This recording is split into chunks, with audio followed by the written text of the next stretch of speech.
आजकल के बच्चे वेस्टर्न कल्चर से प्रभावित होकर के हैलोवीन मनाते हैं।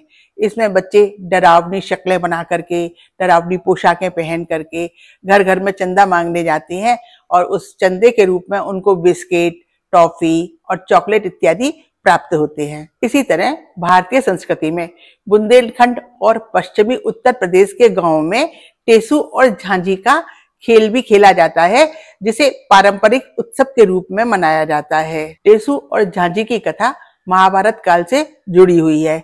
इसमें महाभारत काल का एक योद्धा बर्बरीक अपनी प्रेमिका झांझी के साथ में विवाह करना चाहता था, मगर उसने बोला कि महाभारत के युद्ध के पश्चात वो विवाह करेंगे, मगर बर्बरीक के बलिदान के कारण ये विवाह संपन्न नहीं हो सका और ये प्रेम गाथा अधूरी रह गई। इसी प्रेम गाथा को पारंपरिक रूप में बच्चे उत्सव के रूप में मनाते हैं, जिसमें टेसू बनाते हैं। इसमें 3 खपच्चियों को ऊपर से बांध करके उसके ऊपर में एक पुरुष का चेहरा बना करके रखा जाता है, जो मिट्टी का, कागज का या लकड़ी का हो सकता है। उसको दूल्हे के रूप में सजाया जाता है।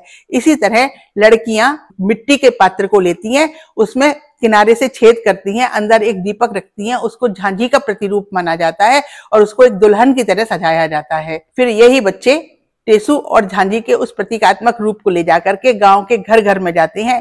टेसू और झांझी के गीत गाते हुए वहां से चंदा इकट्ठा करते हैं।